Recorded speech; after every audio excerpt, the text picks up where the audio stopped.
남편의 거짓말. 강 건너 마을에 젊은 부부가 살았습니다.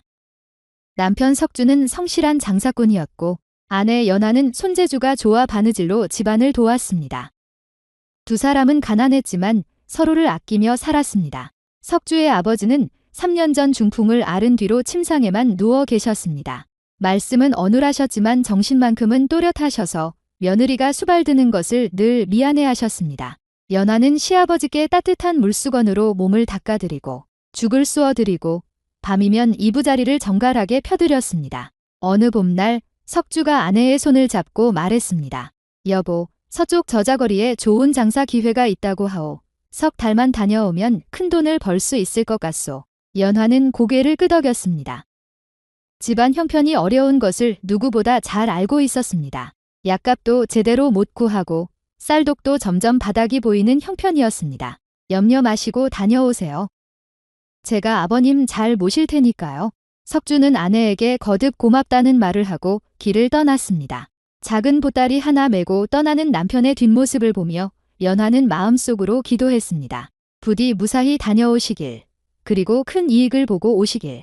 하지만 석 달이 지나도 남편은 돌아오지 않았습니다. 넉 달이 지나고 5달이 지나도 소식이 없었습니다. 연하는 낮에는 바느질품을 팔고 틈틈이 남의 집빨래를 해주며 돈을 벌었습니다. 밤이면 시아버지를 돌보고 새벽이면 일어나 아궁이에 불을 지폈습니다. 시아버지는 며느리의 그런 모습을 보며 가슴이 아팠습니다. 어느 날 저녁, 시아버지가 어눌한 목소리로 말씀하셨습니다. 며느리야, 너무 무리하지 마라. 내 걱정은 말고 내 몸부터 챙겨라. 괜찮습니다. 아버님. 제가 튼튼하니까요. 연하는 웃으며 대답했지만 사실 몸은 점점 지쳐가고 있었습니다. 손가락은 바늘에 찔려 상처투성이었고 허리는 늘 묵직하게 아팠습니다. 밤에는 잠을 제대로 이루지 못했습니다. 시아버지께서 밤중에 몸을 뒤척이시거나 기침을 하시면 바로 일어나 수발을 들어야 했기 때문입니다. 그러던 어느 날 마을에 낯선 행상이 찾아왔습니다. 그는 서쪽 지방에서 왔다며 이런저런 물건을 팔았습니다. 연하는 그 행상에게 남편의 소식을 물었습니다. 혹시 서쪽 저자거리에서 석주라는 장사꾼을 본 적이 있으신가요? 행상은 잠시 생각하더니 고개를 저었습니다. 글쎄요. 사람이 워낙 많아서 기억이 나질 않네요. 연하는 실망했지만 체념했습니다. 넓은 세상에 사람이 얼마나 많은데 한 사람을 안다는 게 쉬운 일이겠습니까? 계절은 어느덧 겨울로 접어들었습니다. 찬바람이 불고 눈이 내렸습니다. 연하는 추운 방에서 떨고 계실 시아버지를 위해 장작을 더 구해야 했습니다. 하지만 돈이 없었습니다. 그녀는 자신의 비녀를 팔아 장작을 샀습니다. 시아버지는 며느리가 비녀를 판 것을 알고 눈물을 흘리셨습니다. 그 비녀는 연하가 혼례 때 받은 유일한 장신구였습니다. 미안하구나. 정말 미안하다. 괜찮습니다. 아버님. 비녀는 다시 살 수 있지만 아버님 건강은 돈으로 살 수 없습니다. 연하의 말에 시아버지는 더욱 가슴이 아팠습니다. 자식도 아닌 며느리가 이토록 지극정성으로 자신을 돌보는데 정작 아들은 1년이 다 되도록 소식도 없으니 말입니다. 그날 밤 시아버지는 며느리를 불러 말씀하셨습니다. 며느리야, 너는 이제 내 갈 길을 가거라. 이 늙은이 때문에 내 인생을 낭비할 필요 없다. 연하는 깜짝 놀라 말했습니다. 무슨 말씀을 하시는 겁니까, 아버님? 제가 어찌 아버님을 버리고 갈 수 있겠습니까? 석주 그 놈은 이미 돌아올 생각이 없는 게 분명하다. 한 해가 다 지나도록 소식이 없지 않느냐. 너는 아직 젊으니 새 삶을 살아라. 아닙니다. 아버님. 서방님은 분명 좋은 이유가 있어서 늦는 것입니다. 그리고 설령 서방님이 안 돌아온다 해도 저는 아버님을 모실 것입니다. 시아버지는 며느리의 굳은 마음을 확인하고는 더 이상 말씀하지 않으셨습니다. 하지만 마음속으로는 이 착한 며느리가 안쓰러워 견딜 수가 없었습니다. 봄이 다시 돌아왔습니다. 석주가 떠난 지 정확히 1년이 되는 날이었습니다. 연하는 아침 일찍 일어나 시아버지께 죽을 쏘어드리고 평소처럼 바느질을 하러 마을 어귀로 갔습니다. 그런데 저 멀리서 한 남자가 걸어오고 있었습니다. 낯익은 걸음걸이, 낯익은 체구. 연하는 바느질감을 떨어뜨리고 그 자리에 멈춰 섰습니다. 여보, 석주였습니다. 1년 만에 돌아온 남편은 훨씬 수척해 보였습니다. 옷은 누더기가 되어 있었고 신발은 다 헤어져 있었습니다. 당신, 정말 당신이에요? 연하는 달려가 남편을 껴안았습니다. 기쁨과 원망과 안도가 한꺼번에 밀려왔습니다. 눈물이 왈칵 쏟아졌습니다. 석주도 아내를 꼭 안으며 말했습니다. 미안하오, 여보. 정말 미안하오. 집으로 돌아온 석주는 시아버지께 먼저 큰 절을 올렸습니다. 시아버지는 아들을 보자 반가우면서도 야속한 마음이 들었습니다. 이놈아, 1년 동안 어디서 무엇을 한 것이냐? 석주는 고개를 숙였습니다. 그리고 천천히 입을 열었습니다. 사실은 서쪽 저자거리에서 큰 사기를 당했습니다. 가진 돈을 모두 잃고 빚까지 지게 되었습니다. 부끄러워서 집에 돌아올 수가 없었습니다. 연하와 시아버지는 놀라서 석주를 바라보았습니다. 그럼 이 1년 동안은 이곳저곳을 떠돌며 풍파리를 했습니다. 빚을 갚고 조금이라도 돈을 모아서 돌아오려고 했습니다. 하지만 결국 빈손으로 돌아왔습니다. 정말 죄송합니다. 석주의 이야기를 들은 연하는 복잡한 심경이었습니다. 남편이 사기를 당한 것은 안타까운 일이었습니다. 하지만 소식 한 번 전하지 않고 1년을 떠돌았다는 것이 이해가 되지 않았습니다. 왜 편지라도 보내지 않았어요? 저는 매일매일 당신을 기다렸어요. 당신이 혹시 다친 건 아닌지, 아픈 건 아닌지 걱정했다고요. 석주는 아내의 손을 잡고 말했습니다. 정말 미안하오. 부끄러워서 차마 소식을 전할 수가 없었소. 빈손으로 돌아간다는 게 너무 창피했소. 시아버지가 한숨을 쉬며 말씀하셨습니다. 이 미련한 놈아. 부끄러움이 뭐가 중요하냐? 가족이 함께 있는 게 가장 중요한 것이지. 석주는 고개를 숙이고 눈물을 흘렸습니다. 그리고 연하를 바라보며 물었습니다. 여보, 당신이 1년 동안 얼마나 고생했소? 연하는 웃으며 대답했습니다. 고생이라니요. 저는 괜찮았어요.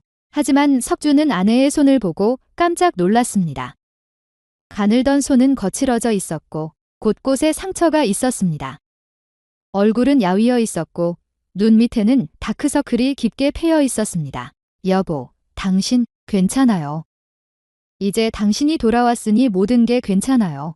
그날 밤 석주는 아내와 아버지의 이야기를 들었습니다.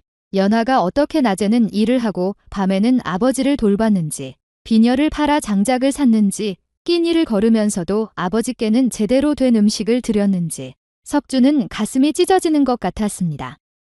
자신이 얼마나 무책임했는지, 얼마나 비겁했는지 깨닫게 되었습니다.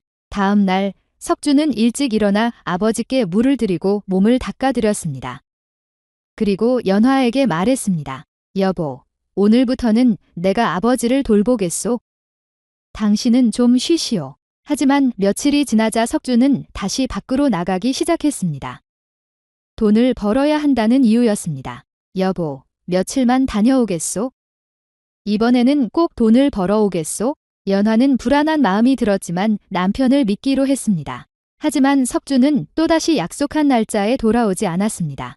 이번에는 보름이 지나고 한 달이 지나도 돌아오지 않았습니다. 연화는 또다시 혼자 모든 것을 감당해야 했습니다. 시아버지는 아들에게 실망하셨습니다. 한 번도 아니고 두 번째였습니다. 어느 날 시아버지는 며느리에게 말씀하셨습니다. 며느리야, 내가 석주에게 속은 것 같구나. 무슨 말씀이신가요, 아버님? 석주는 장사를 하러 간 게 아닐 것이다. 그냥 집안일이 힘들어서 아버지를 돌보는 게 싫어서 도망친 것일 게다. 연화는 깜짝 놀랐습니다. 그런 생각은 해본 적이 없었습니다. 아버님, 그런 말씀 마세요. 서방님은 그런 사람이 아닙니다. 하지만 시아버지의 말은 연화의 마음속에 작은 의심의 씨앗을 심었습니다. 정말 남편이 가족을 피해 도망친 것일까? 아버지를 돌보기 싫어서 거짓말을 한 것일까? 2달이 지나자 석주가 돌아왔습니다. 이번에도 빈손이었습니다. 그는 또다시 변명을 늘어놓았습니다. 미안하오, 여보. 일거리를 찾기가 쉽지 않았소. 연화는 이번에는 남편을 냉정하게 바라보았습니다. 당신, 진실을 말해주세요. 정말 장사를 하러 간 건가요? 아니면 다른 이유가 있는 건가요? 석주는 당황하며 말했습니다. 무슨 소리요? 내가 왜 거짓말을 하겠소? 그럼 왜 매번 약속을 지키지 않는 거예요? 왜 소식도 없이 사라지는 거예요? 석주는 대답하지 못했습니다. 연하는 남편의 침묵 속에서 진실을 읽었습니다. 당신은 아버님을 돌보기 싫어서 도망친 거죠? 석주는 고개를 떨구었습니다. 한참 후에 그가 작은 목소리로 말했습니다. 미안하오. 연하는 눈물이 났지만 울지 않았습니다. 대신 단호하게 말했습니다. 당신이 아버님을 돌보기 싫다면 저는 어쩔 수 없어요. 하지만 저는 아버님을 모실 겁니다. 당신이 원하시면 혼자 떠나세요. 석주는 깜짝 놀랐습니다. 여보, 무슨 소리를. 저는 이제 당신의 거짓말에 속지 않을 거예요. 진심으로 함께 살고 싶다면 여기 남아서 아버님을 함께 모셔요. 그게 싫으면 떠나세요. 연화의 단호한 말에 석주는 말문이 막혔습니다. 그는 그동안 아내가 얼마나 강한 사람인지 몰랐습니다.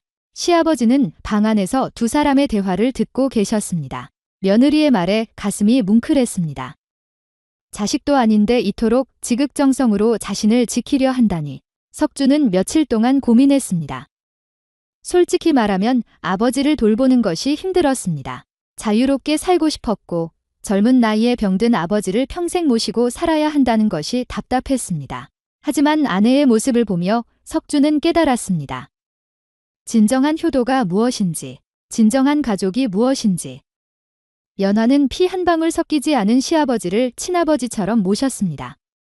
그런데 정작 친아들인 자신은 도망쳤습니다. 석주는 부끄러웠습니다. 그리고 결심했습니다. 어느 날 저녁, 석주는 아버지께 큰 절을 올렸습니다. 아버지, 용서해 주십시오. 저는 불효자였습니다. 이제부터는 제대로 아버지를 모시겠습니다.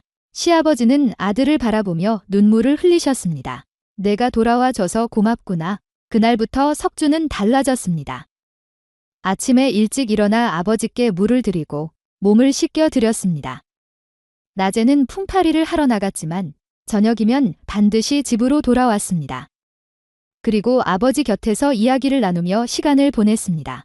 연화는 남편의 변화를 보며 기뻤습니다.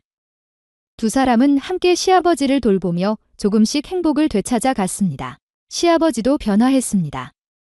예전에는 자신이 짐이라고 생각하며 괴로워하셨지만 이제는 아들과 며느리의 사랑을 받으며 평온한 마음으로 지내셨습니다. 어느 가을날 시아버지가 석주와 연화를 불러 말씀하셨습니다. 너희 덕분에 이 늙은이가 편안하게 지내고 있구나. 고맙다. 무슨 말씀을 하시는 겁니까, 아버님? 저희가 당연히 해야 할 일입니다. 그래도 고맙다는 말은 하고 싶구나. 특히 며느리, 내가 없었다면 이 집안은 진작 무너졌을 게다. 연화는 고개를 저었습니다. 아닙니다. 아버님. 서방님이 변화하셨기에 우리 가족이 행복해진 겁니다. 석주도 아내의 손을 잡으며 말했습니다. 여보, 당신이 나를 변하게 만들었소. 당신의 강인함과 헌신을 보며 내가 얼마나 나약했는지 깨달았소. 세 사람은 서로를 바라보며 미소를 지었습니다. 어려움도 많았고 힘든 시간도 있었지만 이제 그들은 진정한 가족이 되었습니다. 그 후로 석주는 다시는 거짓말을 하지 않았습니다. 힘들 때는 힘들다고 말하고 아내와 함께 해결책을 찾았습니다. 연화도 혼자 모든 것을 감당하려 하지 않고 남편과 함께 짐을 나눴습니다. 시아버지는 몇 년 후 편안하게 눈을 감으셨습니다. 임종 직전에 아들과 며느리의 손을 잡고 말씀하셨습니다. 너희 덕분에 행복했다. 고맙다. 시아버지가 돌아가신 후에도 석주와 연화는 화목하게 살았습니다. 그들은 새 아이를 낳았고 아이들에게 할아버지의 이야기를 들려주었습니다. 할아버지는 아주 좋으신 분이셨단다.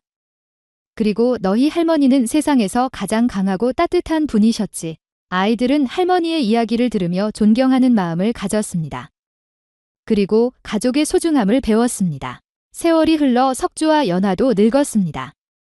어느 날 두 사람은 마당에 앉아 지난 날들을 회상했습니다. 여보, 그때 내가 거짓말을 하고 도망쳤을 때 당신이 날 포기하지 않아줘서 고마웠소. 저도 감사해요.